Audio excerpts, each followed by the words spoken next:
Hi, this is John Wren. This is a startup show. We're here each Friday at noon Mountain Daylight Time to talk about startups. And today we're talking about the start of caucus clubs, although radical change in our thinking on this. And that's what I'm going to talk with you about today. Does the world really need one more organization? But it does need you and me. I believe that you and me can make a big, big difference. But we don't have to put it into some sort of a grand plan. I'm going to talk with you about this today, an opportunity that I think is being presented to really the whole of the United States with this current situation with our presidential candidates. So more to come on that. We're brought to you by the Small Business Chamber of Commerce, Inc. We'd like to help you do more good work. Good work earns an adequate income. It's an opportunity for growth. And it's a way that you provide a necessary and useful product or service to those people that you work with. We just put up a link to the show we did on selling. Once a month, we're going to do a show here on selling. I just watched it again. It's worth its weight in gold, especially to CPAs and consultants who need one more great client.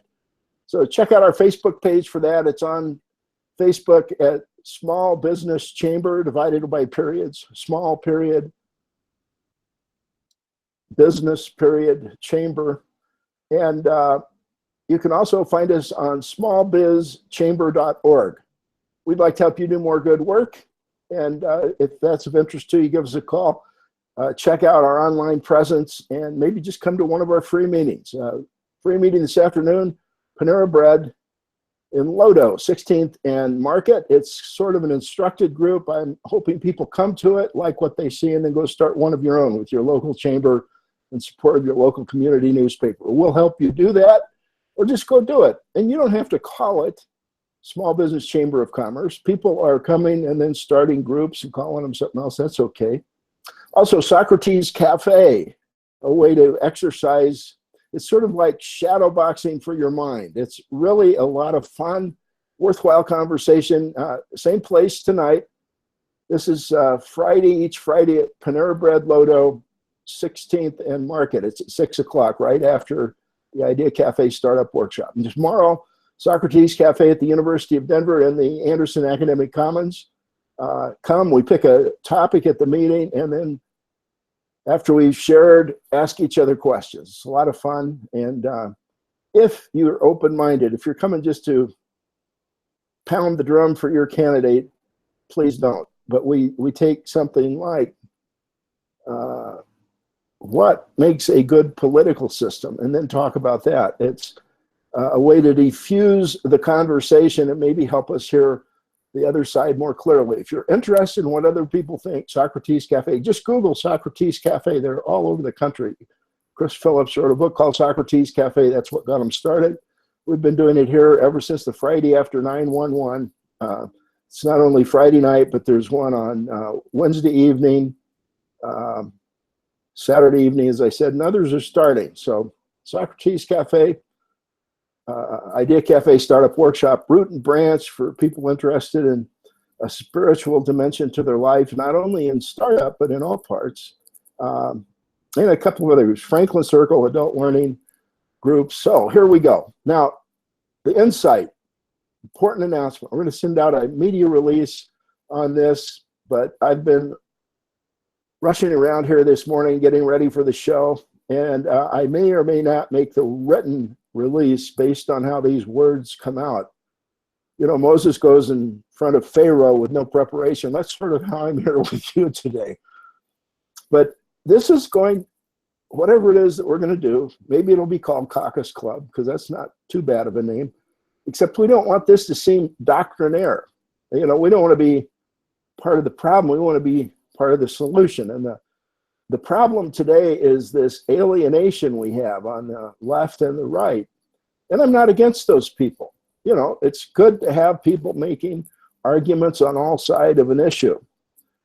But what we've had in this country historically are people that listen to both sides of the argument and then do the right thing. You know, that's what George Bush, the father, George Bush 41, PBS had a American Experience show on George Bush. And that's what he and his father, Prescott Bush, did.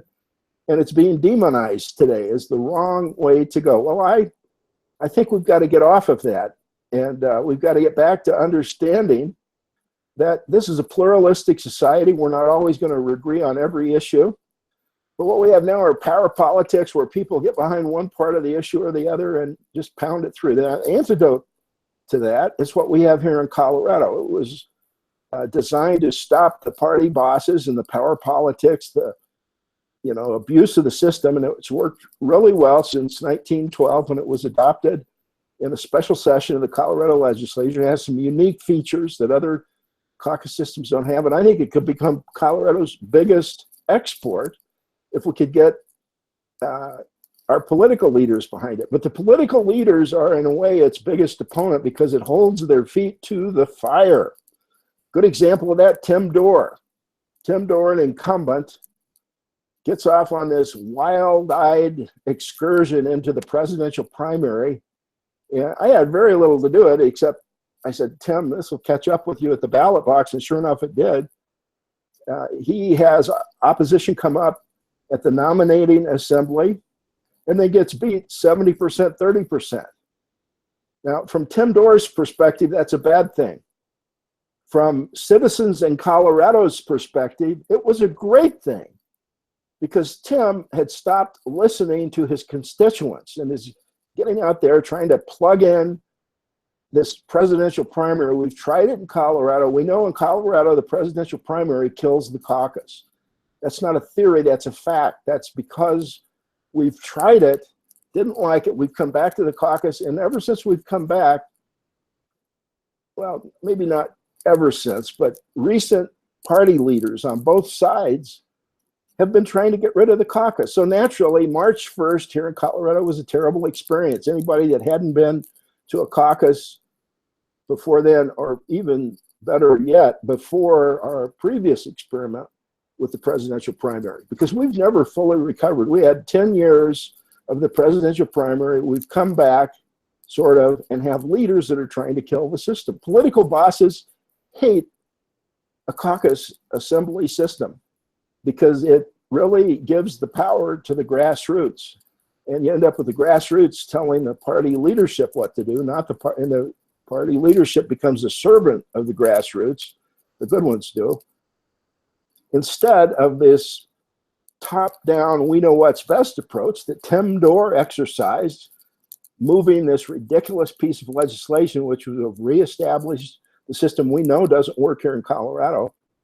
And now here it comes onto the ballot through an initiative, and the Denver Chamber of Commerce is backing it. Well, this just shows how far away from the people the Denver Chamber of Commerce has gotten. They get this poor guy with one of the big companies that's moved into Colorado. They get him to head up the charge to kill the caucus because he'd like it to be more like back in California where he came from.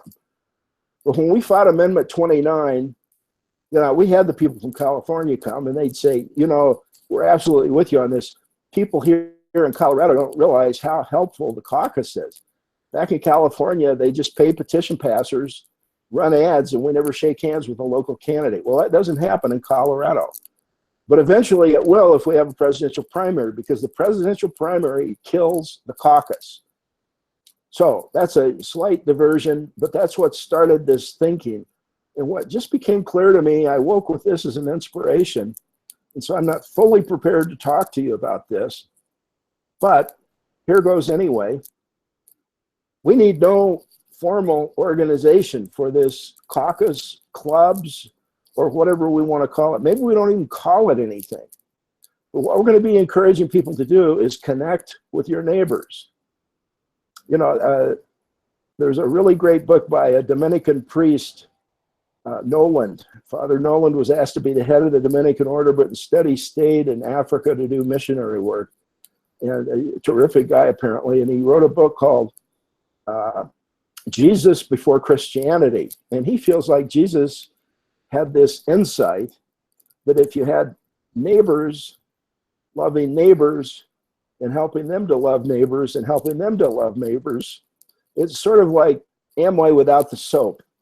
You know, I'm not for multi-level marketing. I've never seen one of them that has given a fair break to the average ordinary person. You know, they all put somebody forward, build them up, they make a lot of money, and everybody else suffers. That's my bias. I could be totally wrong on that, but I'm not a but the way Jesus was thinking about this, according to Father Noland in his book, Jesus Before Christianity, is that he could see this spreading like wildfire. And sure enough, it has, but it's slowing down because I'm supposed to love my neighbor. I don't even know the name of my neighbor.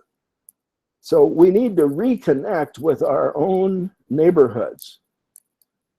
Today, we're told, what do we need to do? And it's right there in the reading today is love God with all your heart, love your neighbor as yourself. And we're kind of getting away from both those. You know, the 12-step programs are spiritual paths, really. And it doesn't use Christian language because there is such prejudice, especially people that are suffering from some sort of alcoholism, drug addiction, or addiction to other things. You know, they don't always think the best of the church, and maybe sometimes rightfully so, because they've gone to the church for help, and the church has said, well, you're forgiven, go and sin no more.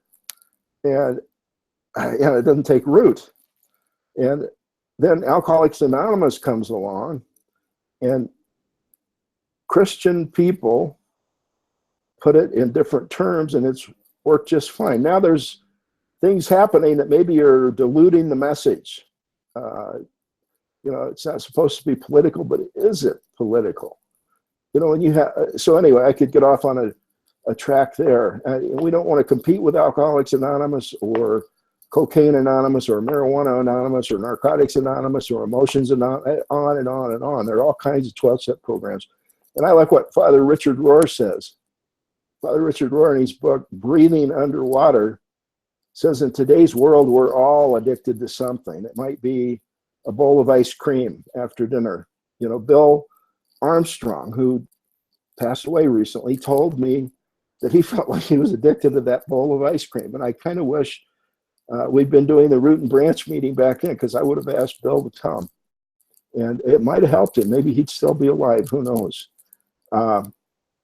I believe that the answer to our problems today is not in bombs. It's not in a better trained army. It's not, there's no military answer. Now, I'm not against those things. A strong defense is important, but that's a temporary solution. And, you know, the answer is that we love our higher power in whatever way we understand it. Practice your own religion or don't have a religion.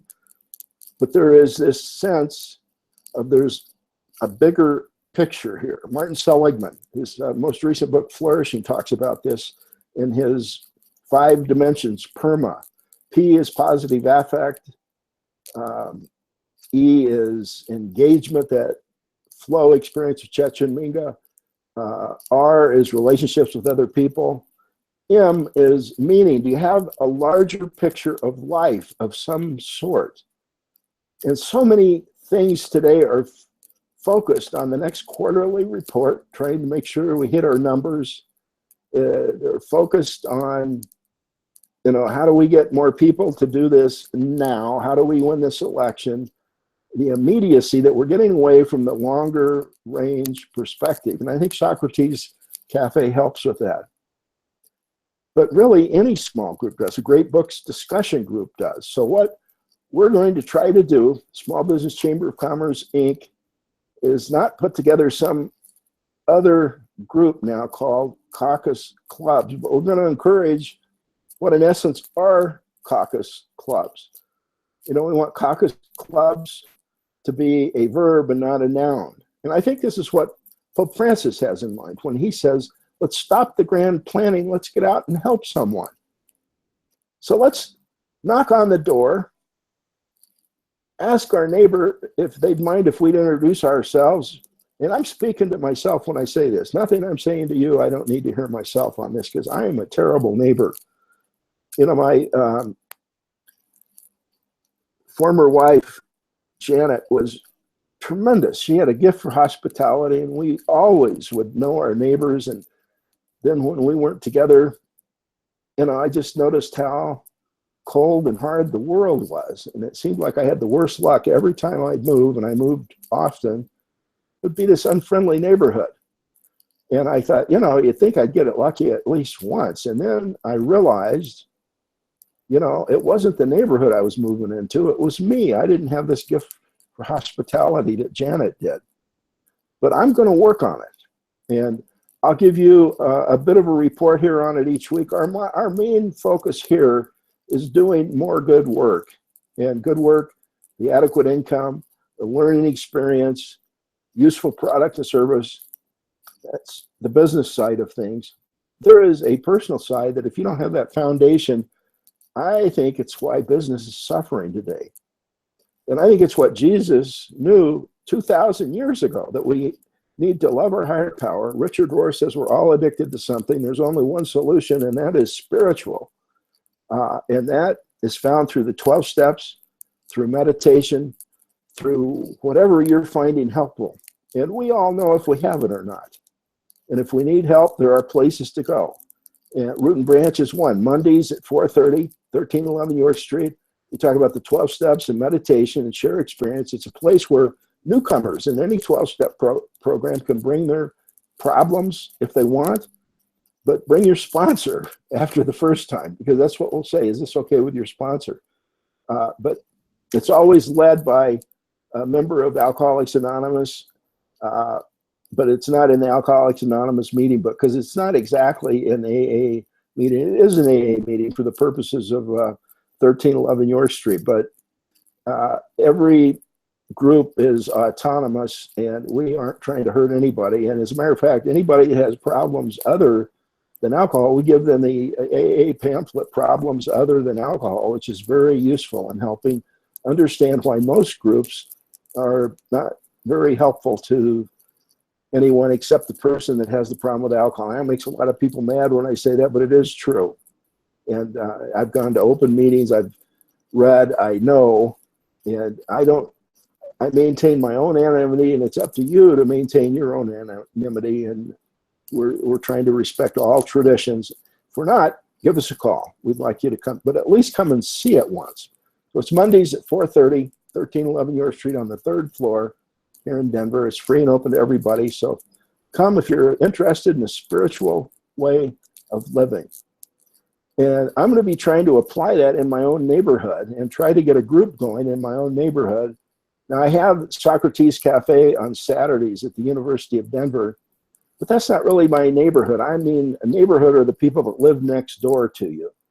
So in my apartment building, and maybe that's as far as I need to go, we're going to try to start I've started one thing called the Donut Club. And this is at the University Station, RTD station, in our parking lot for the University Station apartments where I live. Put a card table out, and we were calling it the Donut Club. I think we're going to change the name to the Duffy Roll Club, because Nick at Duffy Roll Cafe is bringing Duffy Roll. So you can hop off the light rail at University Station, get a Duffy Roll, get back on the next train. But that's from 10 to 10:15 every Wednesday morning right now. We may change the day, but for now it's Wednesdays, and it will be for the next, as a matter of fact, it will stay Wednesday. That's just a good day to do it. So Wednesdays at 10 o'clock, 10 to 10:15, hop off the light rail at University Station, grab a Duffy Roll. We're going to be trying to connect with people in the University Station neighborhood. And so it may be more than just the building. If people come and they get a Duffy Roll and they're nearby, we'll be inviting them to whatever we put together. I'm going to do that because I think it can make a difference. Now, I'm also, it's no surprise to anyone, involved in the political process right now, but I'm getting disgusted. I've tried being a Republican. I've tried being a Democrat. I've tried being unaffiliated. I believe that what's needed is a third rail for political, now not a third party. This will be servants of the Colorado caucus. And that's what I have in mind for Caucus Club. But we may not organize it because I don't want to have the temptation of taking positions on issues or candidates. The only thing that we're going to do is welcome newcomers to our own neighborhoods and to try to do civic education one way or the other, so people that are new to Colorado or just new to Colorado politics can see how the system works. And I'll keep you posted here each week. Now, I've said this before, so I'm hoping that this is the magic time when it'll actually happen. But don't wait on me. Right now, you start going forward. There's a lot of information on cocaucus.org. To help kick this off, we're trying to engineer a presidential debate. And just this morning, I made a decision that if we do this in any kind of an official way, this caucus clubs will be men only. And as far as the Second Amendment, when they say, well, do you arm yourselves? Do you see yourselves as the militia? Our only answer to that will be, assume that we do. But part of what's happened in our society is we have demasculated our culture. And, you know, I saw this coming when they were closing the downtown YMCA, and that was always a clean, safe place for traveling men to stay. And they turned it into a homeless shelter, and you can see the effect it's had on downtown Denver. We saw that coming. I went down to the mayor's office, and they said, well, no, we know the Colorado homeless folks have done a good job on this, so we're like helping move the sale through. I said, you need to do hearings? No, we don't need to, and we're not. And it's a mess. And I think that started with the demasculization of the YMCA.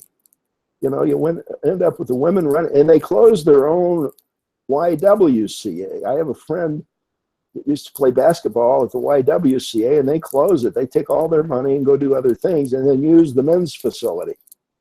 And I think we are going to make an issue out of this demasculization. There is no reason at this time that women should get special consideration. And I don't think any women are going to like hearing this. I don't expect it will, you know, be a peaceful solution. But one example of this is precinct committee people. I mean, what is clear is we have virtually a total lack of leadership right now in our political system here in Colorado. We have a great system, no leadership. That starts at the top with the state chairs. Both of them were trying to kill the caucus even before we had the caucus this year. Then they're surprised that March 1st was a disaster. No, they did that. That was their handiwork. But it's also right down to the precinct level. And it used to be you had a committee man and a committee woman. And the committee woman, yes, I realized, would do all the work because they were a little bit like Janet. They had the gift of hospitality. The men would provide some real leadership. And we've gotten away from that, and it ends up being sort of like the junior varsity team down at the Capitol. I mean, poor Tim Dorr he'd been a lobbyist, and he did not understand apparently how to connect with his own neighbors and to represent them well. And I think, men, watch this PBS special on George Bush. We need more of that type of an attitude. Now, we're probably not going to be president. I mean, you watch these things, you start thinking, I could have been president. Well, no. I mean, really, George Bush couldn't be president, but he was. And you know, there is a hand of God in these things. And I think sometimes when we're faced with tough sledding, which we are right now, who's not disgusted with our political system today? You know, this is God. C.S. Lewis said, God whispers at us with pleasure and shouts at us with pain. Well, if you're feeling political pain right now, you can change it. Start getting together with your neighbors, offer to do outreach, and meet with your neighbors on a regular basis in some sort of a setting that's not just, you know, like the coffee hour at church that's meaningless, that has meat on the bone. The Socrates Cafe, a great books discussion group, a Bible study. Do something substantial in your neighborhood. And I believe if we can get a neighborhood doing that in all of the 3,000 precincts across Colorado, it will revolutionize the Colorado caucus in 2018, and it will need revolutionizing. because this past one had been terrible. It's going to be on the ballot. As far as caucus clubs, we're just strictly educational. We're not going to be taking a political position on that directly.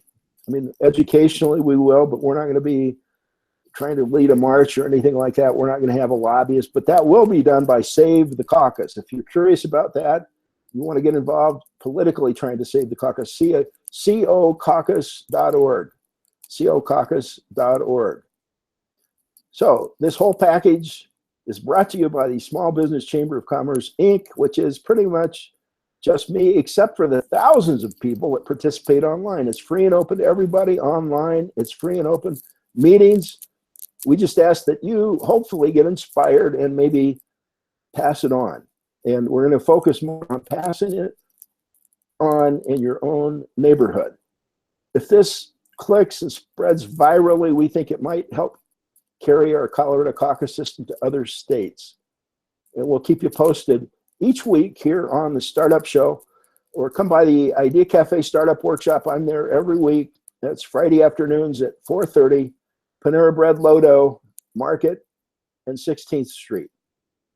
Or same place, Socrates Cafe at 6 o'clock, and then Socrates Cafe tomorrow at University of Denver in the Anderson Academic Commons.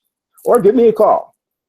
My number is 303-861-1447. And we're just about out of time, so until next week, this is John Wren of Small Business Chamber of Commerce, the Startup Show, reminding you this life is very short. Let's go get started. Thanks for watching. Go talk with a neighbor. I'll be back